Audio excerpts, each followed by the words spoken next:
కానీ రాలేవాడు. తర్వాత ఇది చూసి కేటీఆర్ వచ్చిందా సార్ అట్లా కాదు, అమెరికా నుంచి? మామూలుగా అసలు ఈ పాలిటిక్స్ మీద ఇంట్రెస్ట్ లేదు, తెలంగాణ మీద ఇంట్రెస్ట్ లేదు. ఒక రకంగా చెప్పాలంటే కవితకు కేటీఆర్కి తెలంగాణ వస్తుందని నమ్మకమే లేదు ఆ రోజులో. లేదా? లేదు లేదు.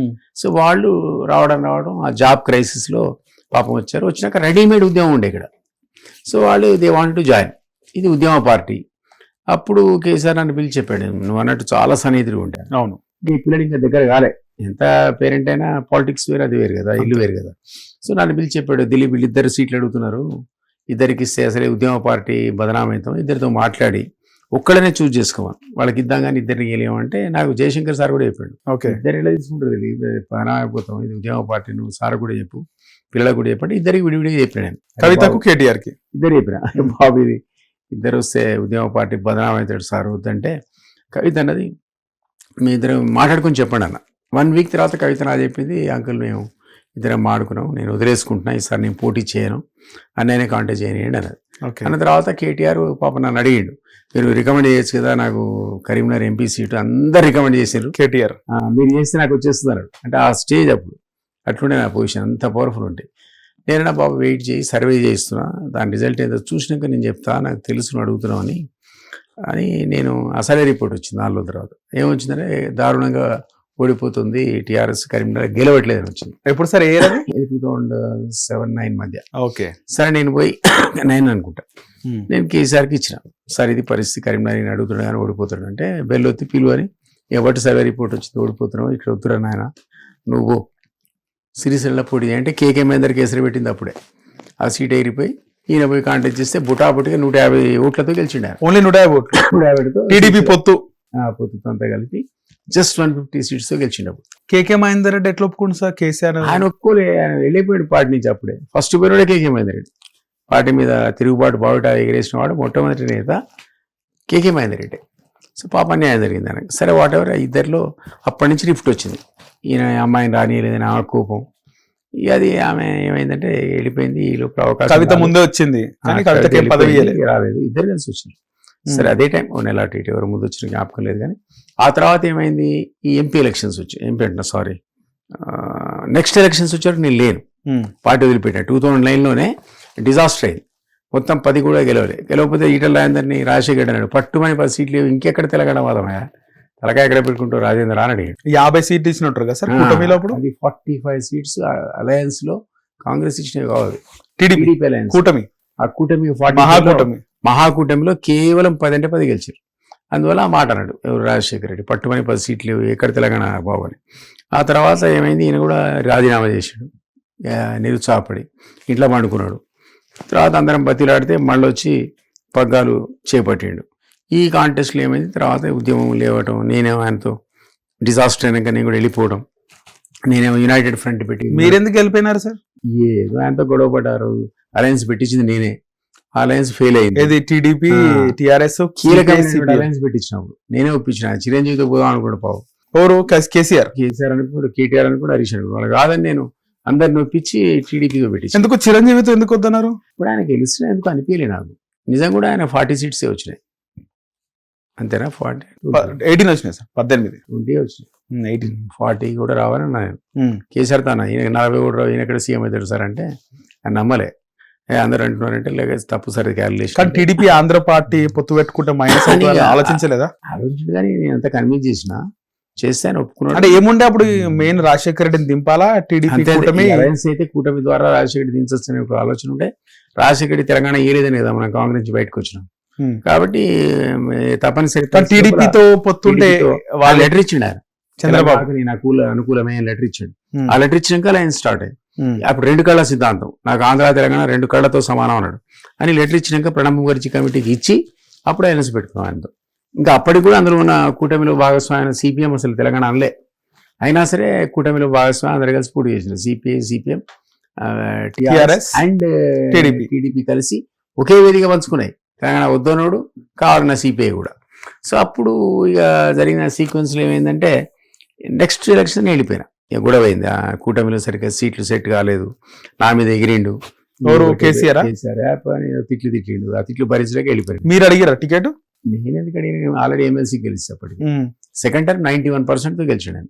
ఓకే. నా ఎలక్షన్ గొడవ ఎందుకు వచ్చిందని అదే అలయన్స్ లోపల తేడాలు వచ్చి ఏదో ఆయనకు మాట పట్టింపు వచ్చి ఏదో అన్నాడు, నన్ను తిట్టిండు, నువ్వు ఏమిటో పెట్టుకున్నాయి ఆ డామ్ డూమ్ అని. ఇక నేను ఆ మాటలు తిట్లు భరించలేక వెళ్ళిపోయాను, అది వేరే విషయం. ఆ తర్వాత ఉన్న సీక్వెన్స్ లోపల మనం అబ్జర్వ్ చేసింది, ఇలా నేను కూడా అబ్జర్వ్ చేసింది, ఆ అమ్మాయి ఊరికే ఇంట్లో కూర్చోకుండా జాగృతి సంస్థ పెట్టింది. ఆ జాగృతి నిర్మాణం అన్నది టీఆర్ఎస్ కంటే పవర్ఫుల్ నిర్మాణం. ఈయన కన్నా మండలాధ్యక్షులే నాకు మండలాధ్యక్షులు, జిల్లా అధ్యక్షులు, ఈ విభాగం ఆ విభాగం. ఏ ఇయర్ లో పెట్టినా సార్ జాగృతి 9 నుంచి మొదలుపెట్టి దంచింది. నెక్స్ట్ కవిత ఎంపీ నిజామాబాద్ సీట్ వచ్చిన దాకా నడుపుతూనే ఉందా. అప్పుడు కేసీఆర్ అనేవాడు పిలిచిచ్చిన జాగృతి అంత స్ట్రాంగ్ ఉండేది. కవితకి నిజామాబాద్ అప్పుడు ఆమె ఒక మాట నేను అసెంబ్లీలో ఇక్కడ నన్ను పిలిచిచ్చిండ్రు, అట్లా నా శక్తి చూపించిన 100% కరెక్టే. ఆమె తన శక్తి చూపించుకొని సాధించుకుంది నిజామాబాద్. అంటే అప్పుడు ఇక తప్పనిసరి పరిస్థితుల్లో గెలిచిందా. అప్పుడు కొడుకు ఎమ్మెల్యే, ఈమె ఎంపీ, ఇద్దరు కూడా part and parcel of party అయిపోయారు. కవితకు ఫండ్స్ ఎక్కడ నుంచి వచ్చినాయి సార్? ఆమె జాగృతి నడపడానికి డబ్బులు ఎక్కడ నుంచి వచ్చినాయి? అప్పుడు స్కిల్ డెవలప్మెంట్ మినిస్ట్రీ నుంచి కూడా కొన్ని డబ్బులు వచ్చినాయి, కొంత వసూళ్ల కార్యక్రమం. అధికారంలో 9 లో ఏం లేదు, పవర్ లో లేరాలు ఎవరు లేరు అసలు, ఎవరి దగ్గర రూపాయలు అసలు నడపడానికి నానా బీభత్సం ఉండవు. అంతా వసూళ్లు, బ్లాక్ మెయిల్. తెలంగాణ ఉద్యమం అంటే అప్పుడు ఎవరు నువ్వు అడిగినట్టు ఎవరు అడిగిండు, ఏంటి సార్ ఇప్పుడు ఉద్యోగం అంటే, ఉద్యమమే మన ఉద్యోగం అన్నాడు. దేశం మీద పడి జేబులు చేపెట్టి గుంజుకునే కార్యక్రమం మీద ఉద్యమమే ఉద్యోగం కూడా ఉన్నప్పుడు అట్లా నడిచింది ఆ పార్టీ. సో సరే పాపం కొత్త అభిమానులు వాళ్ళు వీళ్ళు సీట్లు ఆశించినోడు, ఒకడు ఎంపీ సీట్ కావాలి, ₹1 కోటి ఇచ్చాడు, వాడికి ఆ సీటు రాలేదు, కోటి రాలేదు. ఇట్లా ఎంతో మంది మోసపోయారు టీఆర్ఎస్ వల్ల. సరే ఒక హిస్టరీ, ఎంతో మంది మోసపోయారు తెలంగాణ ఉద్యమంలో భాగంగా. ఒకసారి కేసీఆర్ అడిగిన, ఇదేం సార్ వానికి సీట్ ఇస్తా అంటావు ఇయ్యో, వీనికి సీట్ ఇస్తా అంటావు ఇయ్యో, ఇట్లా ఇంత 10 మందిని మోసం చేసి నువ్వు ఒకరిని సీట్ ఇవ్వడం కరెక్టేనా అంటే ఆయన ఏమన్నాడు తెలుసా, దిలీప్ మనది ఉద్యమ పార్టీ, ఈ 10 మంది తిరిగి బంధువులతో ఫ్రెండ్స్తో వాళ్ళతో నిప్పంటించిననుకో మొత్తం కాన్స్టిట్యూన్సీ అంటే కూడా అందులో ఓడి గెలుస్తాడు. 10 మంది సీట్లు ఇస్తావా? 10 మంది గెలుస్తారా? సాధ్యపడుద్దా? ఈ 9 మంది ఏమైతే మనకెందుకే, మనోడు గెలిచినా లేదని లెక్క అంటాడు. స్వార్థం ఆ లాజిక్ లో ఎంతో మంది మోసపోయారు తెలంగాణ ఉద్యమంలో. ఎంతో మంది ఆస్తులు అమ్ముకున్నారు, కథ అయిపోయినారు, గుసులు లేకుండా పోయారు.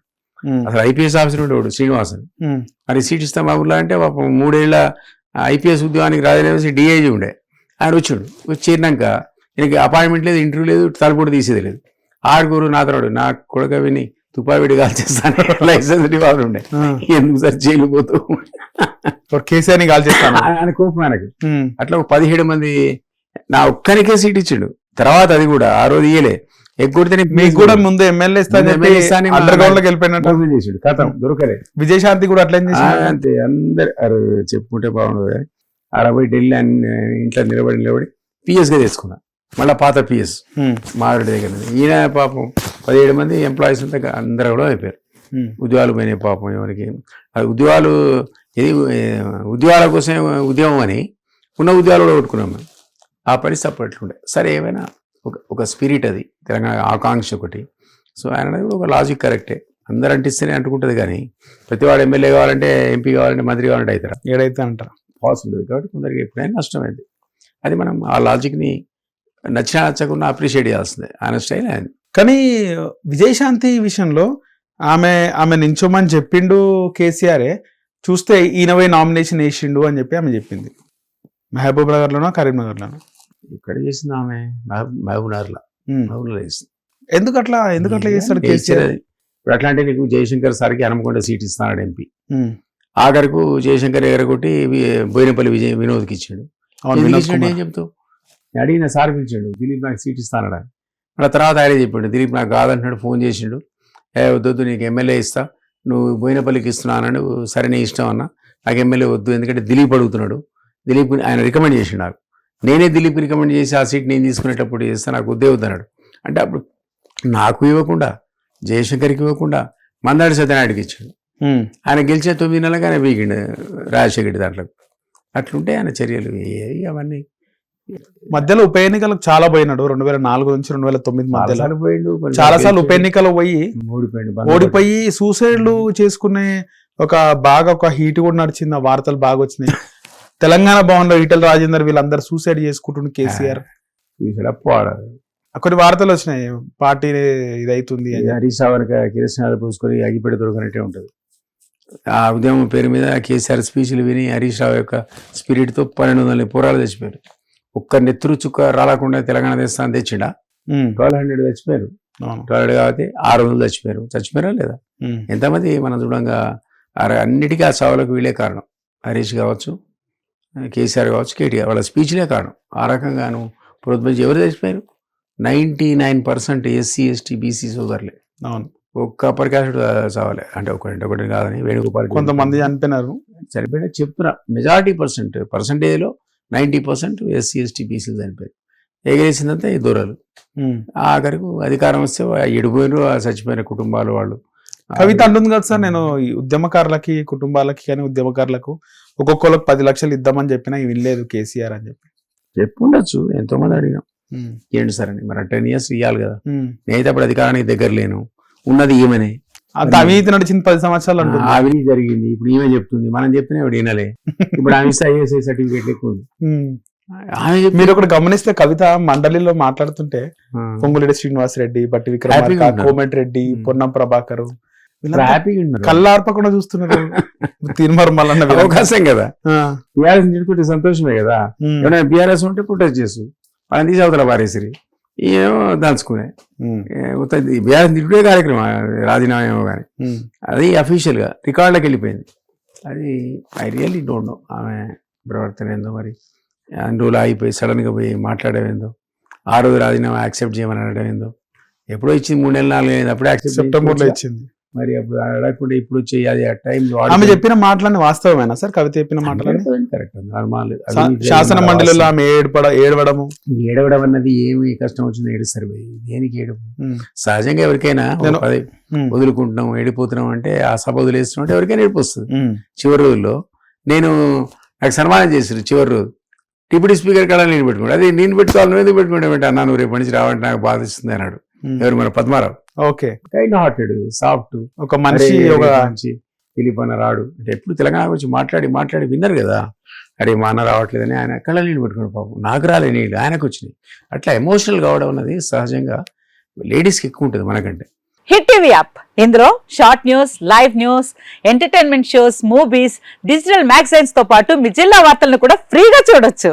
ఇంకెందుకు ఆలస్యం, వెంటనే హిట్ టీవీ యాప్ ని డౌన్లోడ్ చేసుకుని ఫ్రీగా ఎంటర్టైన్మెంట్ పొందండి. Hit TV app, hit TV app, please download hit TV app. Hit TV app ని ఫ్రీగా డౌన్లోడ్ చేసుకుని ఎంజాయ్ చేయండి. మీకు నచ్చిన ఎంటర్టైన్మెంట్ కోసం హిట్ టీవీ యాప్ ని ఫ్రీగా డౌన్లోడ్ చేసుకుని ఎంజాయ్ చేయండి. హిట్ టీవీ యాప్ ని డౌన్లోడ్ చేసుకుని ఆస్వాదించండి, ఆశీర్వదించండి. ఇంతమంది సెలబ్రిటీలు హిట్ టీవీ యాప్ ని డౌన్లోడ్ చేసుకోండి అని చెప్తున్నారంటే ఎంత మంచి యాప్ ఆలోచించండి. అమెరికా అమెరికా అమెరికా అమెరికాలో చదవాలనుకునే వాళ్ళకి విశ్వసనీయమైన పేరు మన శౌర్య కన్సల్టెన్సీ. UK లో 1 year masters, UK లో 1 year masters, 2 years work permit up to 5 years visa. Contact Saurya Consultancy. Contact 89851 89851.